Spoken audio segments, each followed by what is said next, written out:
Welcome. In this first video, I will describe the basic steps needed to configure and set up a Cisco switch from scratch. So I will show you command line configuration, CLI, which is much more powerful and actually forces the administrators to learn what they are doing on the device. Type enable and hit enter. You will get into privileged exec mode. Let me adjust the screen and my notes for a better view.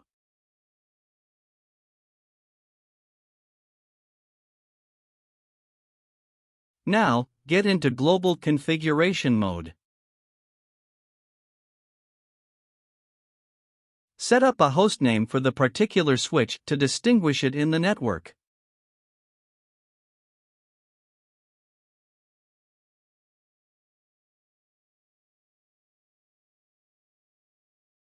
If you don't need to have a DNS server configured for your router, you can use the no IP domain lookup command to disable the DNS translation process.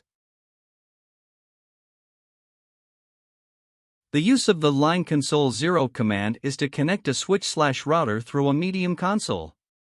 If there is only one console port, you can only choose line console 0. However, if you have more than the number goes as 1, 2, 3, 4. You can set a different or the same password for all your console ports. By default, messages are printed at any time, possibly disrupting the user's current command. This command tells the router to wait until the user's current command and its output are completed before displaying any logging messages. VTY is a virtual port and used to get Telnet or SSH access to the device. VTY is solely used for inbound connections to the device. These connections are all virtual with no hardware associated with them. The abstract 0 to 4 means that the device can allow 5 simultaneous virtual connections, which may be Telnet or SSH.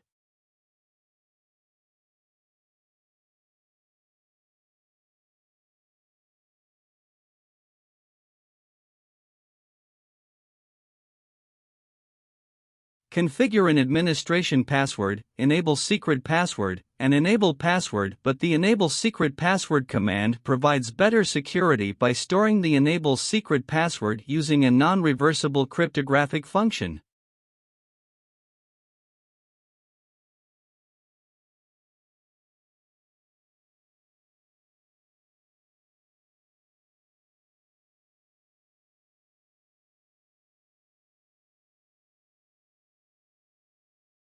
This command obscures all clear text passwords in the configuration using a cipher. You enable this feature from global configuration mode.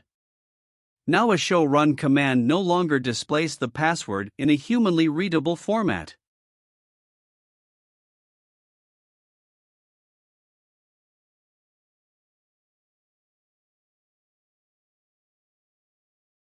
The WR command saves the configuration. This can also be accomplished with copy run start.